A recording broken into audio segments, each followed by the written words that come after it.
Itoophiyaa ijaaruu keessatti namni Oromoo caalaa qooda qabu hin jiru. Oromoon achi keessatti miidhame moo miidhamne clear. Oromoo qofa miti namni hunduu miidhamee jira. Sirni ture sun waan duratti gaafii duratti kaasan. Lafaa wal qabatee, eenyummaa wal qabatee, dimokiraasii wal qabatee rakkoon turee jira. Saamichi turee jira, jechaan turee jira, dararaan turee jira. Hin beekama. Haa ta'u garuu Itoophiyaa ijaaruu keessatti namni Oromoo caalaa qooda qabu hin jiru. San sirriitti namni ilaaluun hin barbaachisa. Lammaffaa Itoophiyaa kana roorroo irraa tiksuu keessatti namni qooda qabu Oromoodhaa walitti hin jiru. Sanis sirriitti ilaaluun barbaachisaadha. Maali? Gaafa aduwaa jeneraalota turan 11 keessaa 9 Oromoodha. San namni beeku irra jira. Seenaan sun seenaa guddaadha. Seenaa Itoophiyaa qofa miti. Seenaa uummata gurraachaati. Namni seenaa san keessatti qooda olaanaa qabu Oromoodha. Itoophiyaan addunyaadhaan wal arguu kan dandeechu. Yoo Itaaliyaan hayyamte qofa ka jedhu. Hayyama Itaaliitiin hin jedhu. Keeyyata sallaaltee keeyyanni kun hin ta'uu ka jedhe Xaayituudha. Ka'umsi waraana sanii eenyu? Yoo jettee ka'umsi waraana sanii akka jalqabu ka godhe Xaayituudha jechuudha. Waraana san immoo waraanee hoogganee immoo an kuffise. Ammoo ate immoo Gabayyoo Gurmuufaadha. Baalchaa Saafofaadha jechuudha. Achi keessatti immoo warri fardaan dhaqee lolee hirmaate. Sabaaf sablammiin biraa jira. Garuu olaantummaan Oromoo achi keessatti hin beekamu. Biyya sadarkaa kanatti lollee diina irraa tiksin keenya miti namni jedhee qarqaratti achi bahee keessaa bahee ba'u kun karaa kanaan sabboonummaan Oromoo ifuu hin danda'u. Kana sirriitti. Itoophiyaa kana namni addunyaatti ol mul'ise dur baandiraa isii Abbabaa Biqilaati. Namni biyya Abbabaa Biqilaa jedha faranjiin. Itoophiyaa waan jedhamu jirtiif jiraachuu isii baay'een biyyi baay'een Abbabaa Biqilaatiin hin bare. So kan amma biyya sadarkaa kanatti ol fuunee baannee beeksifne keessatti waan nuu malu argachuu qabaa sirriidha kun. Waan nuu malu aangoo nuu malu dinagdee nuu malu hawaasummaa nuu malu eenyummaa nuu malu achi keessatti mul'achuu qabaa kun gaafii sirriidha. Keenya miti jedhanii qarqaraa ba'uun garuu sabboonummaa Oromoo asiin hin ibsu jechuudha. Waan abbootiin keenya wannoo godhe. Wanni Daraartuu Tulluu fa'aa Maammoo Waldee fa'aa kana bishaanitti naquu ta'a jechuudha. Itoophiyaa wanni jedhamu keenya. Keenya qofa miti sabaaf sablammiin biraas xabbaadha garuu immoo nu ol abbaan biran jiru. Nu ol. Akkasitti laaluun hin barbaachisa. Sabboonummaan Oromoo asiin ifuu qaba. Oromoo malee Itoophiyaa jettanii maal jedhani kunis wrong no. Amma Itoophiyaa keessatti uummanni Oromoo asiif achi yoo lakkoofne parsantii 50 ol hin ta'a. Oo lakkoofte baagiraawundii namaa olaalte amma keessa deemnee lakkaa'uun wannoo miti garuu yoo laaltu parsantii 50 ol ta'a. Itoophiyaa jechuun harka 50 Oromoo jechuudha jechuudha. Waan biraati miti. Gaafuma Itoophiyaa jettu harka 50 Oromoo jechaa jirta jechuudha. Itoophiyaa keessattuu maaliif uummanni parsantii 5 hin taane Itoophiyaa keessatti of argee uummanni parsantii 50 Itoophiyaa gaafa jedhan keessaa maaliif of dhabu? Kun rakkoo qalbiiti. Kun sirrattuu qaba. Itoophiyaa jechuun nuyi harka caalu jechuudha. Achi immoo namni amma Itoophiyaa tana handhuurarra jiru eenyu? Ikoonomiin Itoophiyaa eenyurra dhaabbate? Nageenyi Itoophiyaa eenyurra dhaabbate? Hin beekama jechuudha. So Itoophiyaa jechuun Oromoo jechuudha. Oromoon eenyummaan isaa gadaan isaa haa dagatamuu miti. Garuu Itoophiyaa kileem gochuu qaba achi keessatti. Eenyummaan isaa achiin ol bahee mul'achuudha qaba. Kajedhu an qabu sabboonummaa Oromootiin yaada yookaan yaadrimee ida'amuu gaafa ministeerri muummee biyyattii Dr. Abiy Ahmed barreessanii paartiin keessanis akka qajeeltootti fudhatee biyyi dubbisee ida'amuu kana xiinxaluu ida'amuu jijjiiramaan dura Oromoon kana caalayyuu amma waan ida'amee iddoo tokkotti dhufe kana caala tokko ture cimaa ture kanaafuu injifatee gareen jedhee yaadu jira. Ida'amuudhaan yookaan falaasama ida'amuutiin kana booda Oromoo irratti xiyyeeffachuu caala ollaa irratti xiyyeeffachuu akka fakkeenyaatti Eertiraa ida'attanii dhimma Itoophiyummaa baay'ee irratti xiyyeeffattanii ergasii tokkummaa Oromoo laaffistanii dhimmoota biraa leellisuutti tokkummaan Oromoo laafee sabboonummaan Oromoo laafee yaada jedhutu koominisin irratti ka'a. Amma sabboonummaa laaffisan gaaffiin jedhullee gaaffii kanarraa ka'a. Mee ida'amuu irraa kaanu as keessatti deebisaa deemna waan ta'eef dhuguma paartiin badhaadhinaa ollaa ida'ateetuyyi of jalatti immoo kan ofii irraanfatee dagatee tokkummaa Oromoon laaffisnee paartiin kun erga hundaa'ee badhaadhinni erga hundaa'ee falaasamni ida'amus erga dhufee tokkummaan Oromoo jidduu jiru kan jijjiiramaan duraa sana caala laafeeraa komii jedhutu jira. Kun sirriidha jettanii amantu? Ida'amuun waa sadii qaba namuun beeka. Waa sadii qaba tokko waan seenaa kaleessaa keessatti dogoggorri raawwatame jira. Dogoggorri raawwatame kun akka barnootaaf ta'utti lakkaa'amee sirratuu qabaa ka jedhu qaba. Seenaan biyya kanaa an kaleessa darbe hundumtuu cululuqaadha. Humni wayiitu ittiin jiru ka jedhu hin qabnu jechuudha. Wanni babbade baay'ee jira. Wanna san garuu abaaruu odoon ta'in ija sirreessutiin lakkaa'amee ija irraa baratamuu danda'uun deemamuu qaba ka jedhu qaba. Lammaffaa immoo seenaa biyya kanaa an darbe keessatti ammas wanni gaggaariin akka jiru immoo hin beekamu. Amma injifannoo amma kaafne kana du'aa fakkeenyaaf.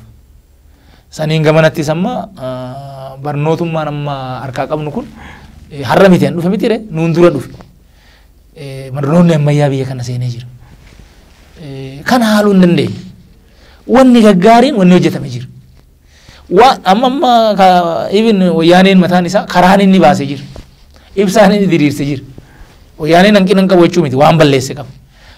Dargiin sirna abbaa lafaa balleessuun isaa sirriidha. Waan gaarii kaleessa hojjetame keessa.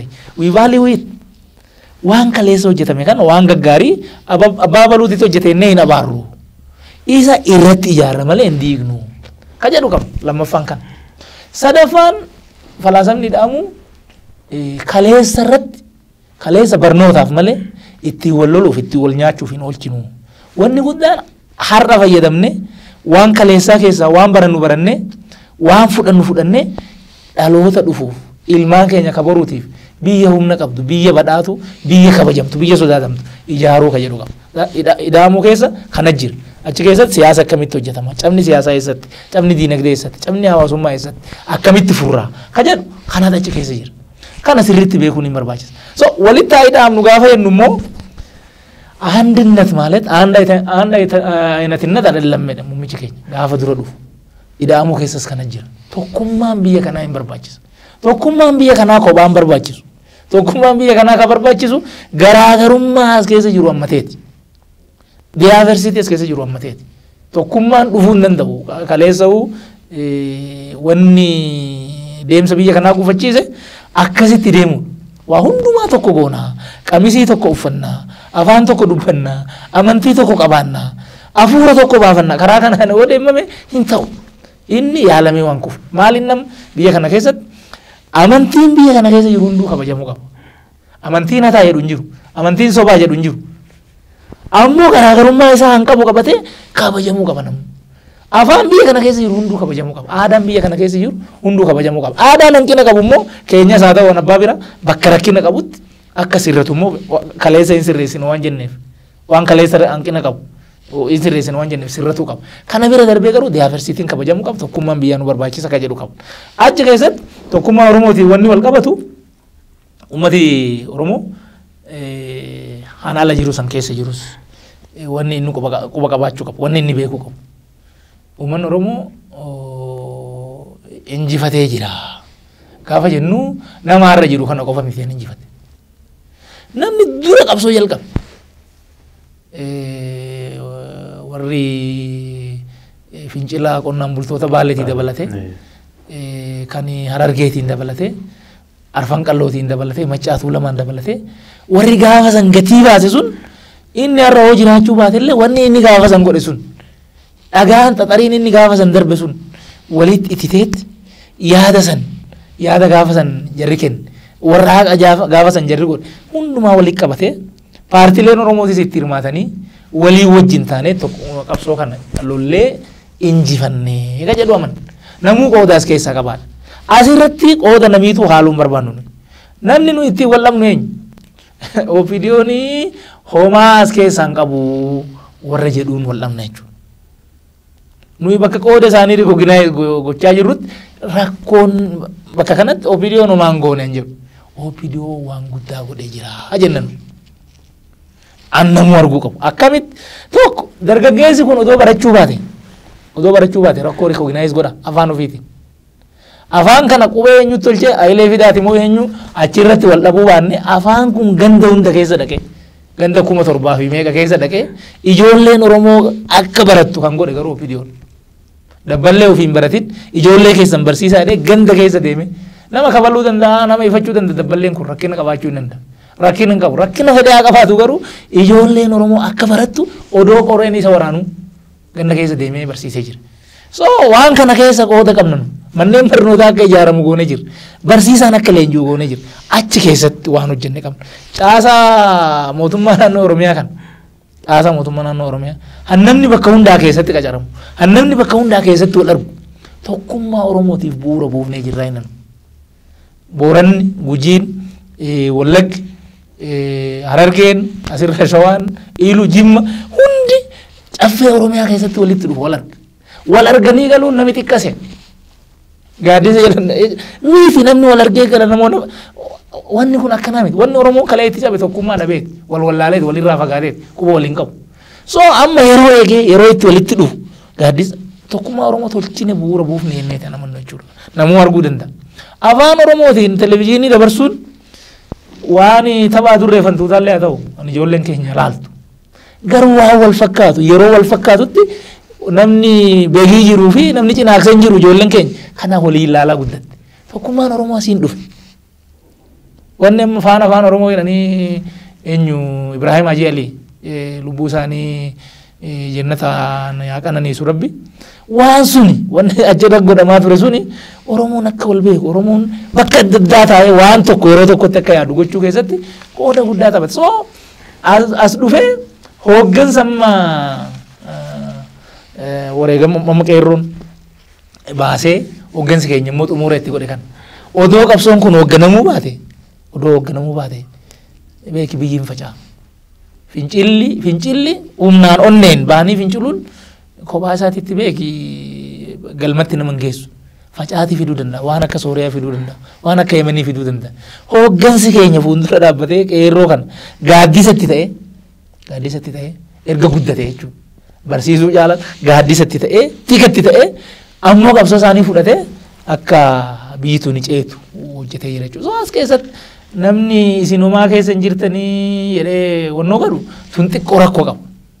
Asirratti maal taane nama walitti qabnee tokkummaan Oromoo qofaaf odoon ta'in Itoophiyaaf hin barbaadu. Gaaffiin jiru maaliif Oromoo irraa hin jalqabne?